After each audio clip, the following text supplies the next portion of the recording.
الحمد لله القائل وإن من قرية إلا نحن مهلكوها قبل يوم القيامة أو معذبوها عذابا شديدا كان ذلك في الكتاب مسطورا أشهد أن لا إله إلا الله وحده لا شريك له وأشهد أن محمدا عبده ورسوله اللهم صل وسلم على سيدنا محمد وعلى آله وصحبه أجمعين أما بعد فيا أيها المسلمون اتقوا الله أوصيكم وإياي بتقوى الله فقد فاز المتقون قال الله تعالى يا أيها الذين آمنوا اتقوا الله حق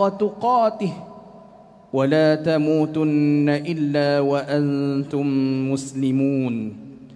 Muslimin yang dirahmati Allah Subhanahu wa taala sekalian, saya menyeru agar kita bersama-sama meningkatkan ketakwaan kita kepada Allah Subhanahu wa taala dengan melaksanakan segala perintah dan meninggalkan segala perkara yang dilarangnya. Semoga kita semua diberikan kebahagiaan dan kejayaan di dunia dan di akhirat. Para jemaah diingatkan supaya jangan berbual-bual dan jangan bermain dengan telefon bimbit ketika khutbah disampaikan. Pada hari yang mulia ini, mimbar akan membicarakan khutbah yang bertajuk Malaysia, nikmat kurniaan Allah Subhanahu wa taala. Hadirin Jumaat yang dirahmati Allah Subhanahu wa taala. Malaysia adalah tanah tumpah darah kita. Tanah kelahiran yang kita diami bersama. Di bumi inilah kita mendapat jaminan keselamatan dan kesejahteraan untuk meneruskan kehidupan. Di sinilah tempat kita mencari rezeki. Di sinilah berlalunya umur dan kehidupan kita. Dan di sini jugalah tempat kita melakar masa depan anak-anak kita.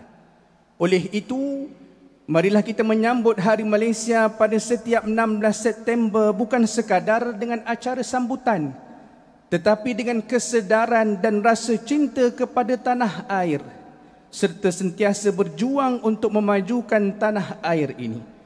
Janganlah kita rela melihat sebarang keburukan menimpa negara tercinta ini. Sesungguhnya Hari Malaysia mengingatkan kita semua akan tanggungjawab bersama dalam memelihara dan menjaga kedaulatan negara. Alhamdulillah, Malaysia ini adalah nikmat kurniaan Allah Subhanahu wa taala kepada kita semua. Lebih-lebih lagi dengan keistimewaan agama Islam sebagai agama persekutuan. Raja-raja Melayu sebagai ketua agama Islam di negeri-negeri, kita berupaya mewujudkan keamanan, kestabilan politik serta kemajuan yang dikecapi hari demi hari. Semua ini adalah anugerah daripada Allah Subhanahu wa taala yang wajib kita syukuri. Maka hendaklah kita memelihara nikmat ini dengan iman dan takwa kepada Allah Subhanahu wa taala, dengan kepatuhan kepada undang-undang negara dan menunaikan tanggungjawab sebagai warga negara yang taat dan setia. Sebaliknya, apabila kita kufur dan ingkar kepada Allah Subhanahu wa taala dengan melanggar serta mengkhianati undang-undang negara, maka akibatnya amatlah buruk.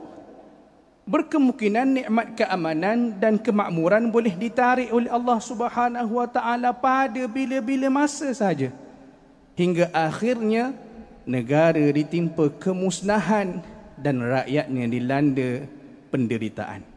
Allah Subhanahu wa taala berfirman dalam surah Al-Isra ayat 58 seperti yang dibacakan di awal khutbah yang bermaksud, dan tidak ada suatu negeri pun yakni yang derhaka penduduknya melainkan kami binasakannya sebelum hari kiamat, atau kami azab penduduknya dengan azab yang sangat keras. Yang demikian itu telah tertulis dalam kitab. Ayat ini menjelaskan bahawa tidak ada suatu negeri yang zalim melainkan Allah Subhanahu wa taala akan menghancurkannya dan membinasakan penduduknya. mereka yang menyembah selain daripada Allah Subhanahu wa taala, mengamalkan ajaran sesat atau mempertuhankan manusia, nescaya akan ditimpa azab daripada Allah Subhanahu wa taala. Hadis yang diriwayatkan daripada Jabir radhiyallahu anhu bahawa Rasulullah sallallahu alaihi wasallam bersabda, "Ittaqul zulm fa innal zulma zulumatun yawmal qiyamah wattaqus syuh fa inna syuhha ahlaka man kana qablakum hamalahum ala an safaku dima'ahum wastahallu maharimahum." Peliharalah diri kamu daripada kezaliman, kerana sesungguhnya kezaliman itu akan menjadi kegelapan pada hari kiamat. Dan peliharalah diri kamu daripada sifat kedekut, kerana sesungguhnya sifat kedekut itu telah membinasakan orang-orang sebelum kamu. Perkara ini mendorong mereka menumpahkan darah dan menghalalkan perkara-perkara yang diharamkan daripada mereka. Riwayat Muslim. Kemusnahan tidak akan berlaku melainkan berlakunya kezaliman dan kekufuran. Allah Subhanahu wa taala berfirman dalam surah Al-Qasas ayat 59, "Wa ma kana rabbuka muhlikal qura hatta yab'atha fi ummiha rasulan yatlu 'alaihim ayatina wa ma kunna muhlikil qura illa wa ahluha zalimun." Dan Tuhanmu tidak akan membinasakan mana-mana negeri sebelum dia mengutus seorang rasul yang akan membacakan ayat-ayat kami kepada mereka. Dan tidak pula kami membinasakan mana-mana negeri kecuali setelah penduduknya melakukan kezaliman. Muslimin yang dikasihi Allah Subhanahu wa taala, sesungguhnya kebenaran, keadilan serta pelaksanaan amal ma'ruf dan nahi mungkar adalah asas yang paling penting bagi menjamin kesejahteraan dan keutuhan sesebuah negara. Apa yang lebih utama, keamanan dan kemajuan negara yang kita kecapi pada hari ini hendaklah dipertahankan. Ia menuntut kepada adanya pemimpin yang adil, jujur dan berakhlak mulia, serta rakyat yang berdisiplin dan taat setia. Hanya dengan itu barulah terpelihara agama, nyawa, keturunan, akal dan harta dalam sesebuah negara yang aman dan sejahtera. Persoalannya, bagaimana mungkin sebuah negara dapat kekal aman dan selamat sekiranya rakyatnya hilang pegangan moral, sementara para pemimpinnya pula sering bertelagah serta merebut jawatan dan harta? Bagaimana pula sesebuah negara dapat kekal sejahtera dan terpelihara sekiranya amalan syirik, judi dan arak berluasa, rasuah menjadi budaya, harta diseleweng dan gejala maksiat serta kemungkaran bermaharajalela? Ingatlah akan firman Allah Subhanahu wa taala dalam surah An-Nahl ayat 112 yang bermaksud, "Dan bagi kaum yang kufur ingkar, Allah telah membuat suatu perumpamaan dengan sebuah negeri yang dahulunya aman lagi tenteram. Rezeki datang kepadanya melimpah ruah dari segenap tempat, tetapi penduduknya mengingkari nikmat-nikmat Allah. Kerana itu Allah merasakan kepada mereka kelaparan dan ketakutan disebabkan apa-apa yang selalu dilakukan oleh mereka." Sidang Jumaat yang dimuliakan, marilah kita bersama-sama menzahirkan kecintaan kepada negara dengan meningkatkan keimanan kepada Allah Subhanahu wa taala, beramal soleh serta sentiasa mendoakan kesejahteraan dan keberkatan tanah air. Pada masa yang sama, marilah kita mempertahankan dan memupuk semangat perpaduan serta menzahirkan kesetiaan yang tidak berbelah bagi agar keamanan dan kemakmuran negara terus kekal terpelihara. Rasulullah sallallahu alaihi wasallam sendiri telah menunjukkan contoh kecintaan kepada tanah air kelahirannya, iaitu Mekah dan juga Madinah sebagai tempat Nabi sallallahu alaihi wasallam menetap serta memajukannya dengan petunjuk Allah Subhanahu wa taala.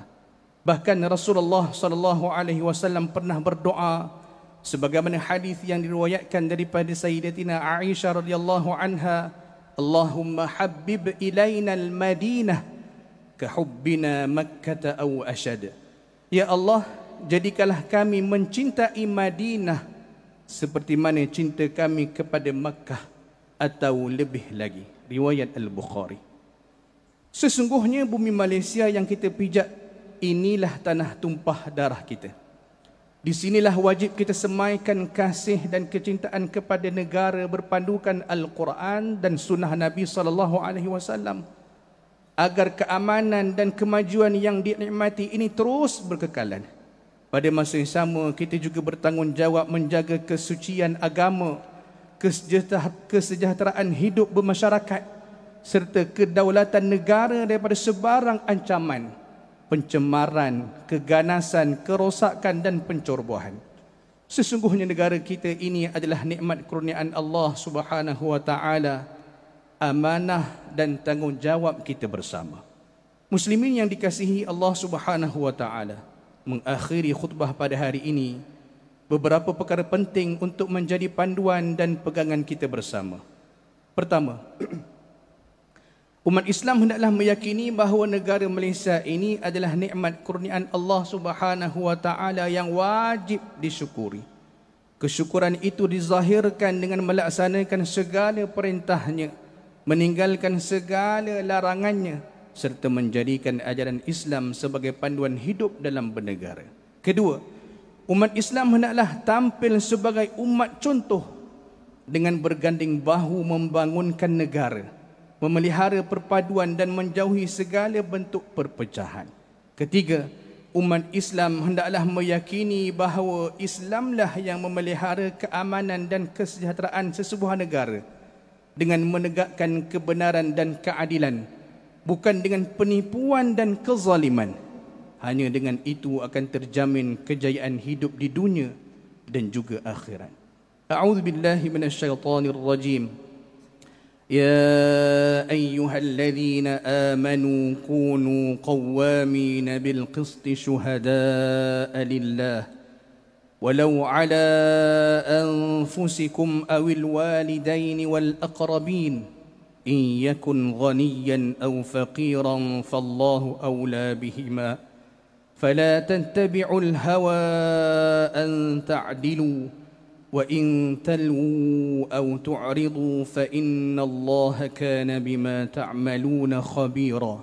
Wahai orang-orang yang beriman, hendaklah kamu sentiasa menjadi orang yang menegakkan keadilan, menjadi saksi yang menerangkan kebenaran kerana Allah, walaupun terhadap diri kamu sendiri atau terhadap ibu bapa atau kaum kerabat kamu. Jika seseorang yang didakwa itu kaya atau miskin, maka janganlah kamu terhalang daripada menjadi saksi yang memperkatakan kebenaran disebabkan kamu bertimbang rasa, kerana Allah lebih tahu kemaslahatan. Oleh itu, janganlah kamu mengikuti hawa nafsu supaya kamu tidak menyimpan daripada keadilan, dan jika kamu memutarbelitkan keterangan atau enggan menjadi saksi, maka ketahuilah Allah Maha mendalam terhadap apa-apa yang kamu lakukan. Surah An-Nisa ayat 135. Barakallahu li wa lakum fil Qur'anil azim wa nafa'ani wa iyyakum bima fihi minal ayati wadh-dhikril hakim wa taqabbala minni wa minkum tilawatah innahu huwas samiul alim. Aqulu qawli hadha wa astaghfirullah al-azim li wa lakum ولسائر المسلمين والمسلمات فاستغفروه إنه هو الغفور الرحيم. اللهم إنا نسألك بحرمة هذا اليوم المبارك أن تكشف عنا كربتنا وأن تغفر لنا ذنوبنا وأن ترزقنا من حيث لا نحتسب والحمد لله رب العالمين. .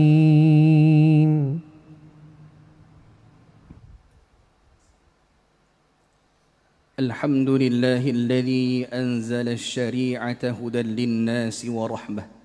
أشهد أن لا إله إلا الله وحده لا شريك له، وأشهد أن محمدا عبده ورسوله. اللهم صل وسلم وبارك على سيدنا محمد وعلى آله وأصحابه ومن تبعهم بإحسان إلى يوم الدين. اتقوا الله، أوصيكم وإياي بتقوى الله فقد فاز المتقون. إن الله وملائكته يصلون على النبي يا أيها الذين آمنوا صلوا عليه وسلموا تسليما. اللهم صل وسلم على سيدنا محمد وعلى آله وأصحابه أجمعين. اللهم اغفر للمسلمين والمسلمات والمؤمنين والمؤمنات الأحياء منهم والأموات برحمتك يا أرحم الراحمين. اللهم أعز الإسلام والمسلمين وأذل الشرك والمشركين ودمر أعداء الدين، واجعل هذا البلد آمنا مطمئنا وسائر بلاد المسلمين. اللهم وفق أئمة المسلمين وولاة أمورهم وجميع المسلمين لما فيه صلاح البلاد والعباد. اللهم إنا نسألك ونتوسل إليك بنبيك الأمين، ونسألك بأسمائك الحسنى وصفاتك العظمى أن تحفظ بعين عنايتك الربانية وبحفظ وقايتك الصمدانية جلالة ملكنا المعظم سلطان سلانغور سلطان شرف الدين إدريس شاه الحاج ابن المرحوم سلطان صلاح الدين عبد العزيز شاه الحاج. اللهم أدم العون والهداية والتوفيق والصحة والسلامة منك لولي عهد سلانغور تنكو أمير الشاه ابن السلطان شرف الدين إدريس شاه الحاج في أمن وصلاح وعافية بمنك وكرمك يا ذا الجلال والإكرام. اللهم أطل عمرهما مصلحين للموظفين والرعية والبلاد، وبلغ مقاصدهما لطريق الهدى والرشاد. يا الله، kukuhkanlah akidah umat Islam berteraskan ajaran ahli sunnah wal jamaah yang berada di atas jalan Nabi Muhammad sallallahu alaihi wasallam dan para sahabat radhiyallahu anhum. Jauhkanlah kami daripada segala perkara bentuk rasuah dan salah guna kuasa, begitu juga kesesatan, syirik dan khurafat, serta lindungilah kami daripada fitnah yang boleh menggugat kesatuan dan perpaduan umat Islam. Ya Allah, kurniakanlah keamanan dan kemakmuran kepada negara dan negeri kami. Peliharalah kami daripada sebarang bentuk bala bencana, fitnah dan musibah seperti jenayah membunuh, perbuatan buli serta menzalimi orang lain. Anugerahkanlah kepada kami para pemimpin yang berintegriti, tegas dan berani menegakkan kebenaran berlandaskan syariat-Mu. Ya Allah, kami memohon perlindungan-Mu daripada kejahatan para musuh dan pengkhianat. Peliharalah kami daripada godaan syaitan dan tentera-tenteranya, serta bimbinglah kami untuk sentiasa mendekatkan diri kepadamu. Rabbana hablana min azwajina wa dhurriyyatina qurrata a'yun waj'alna lil muttaqina imama. Rabbana atina fid dunya hasanah wa fil akhirati hasanatan wa qina adzaban nar. Ibadallah, innallaha ya'muru bil 'adli wal ihsan وإيتاء ذي القربى وينهى عن الفحشاء والمنكر والبغي يعظكم لعلكم تذكرون. فاذكروا الله العظيم يذكركم واشكروه على نعمه يزدكم واسألوه من فضله يعطكم ولذكر الله أكبر والله يعلم ما تصنعون.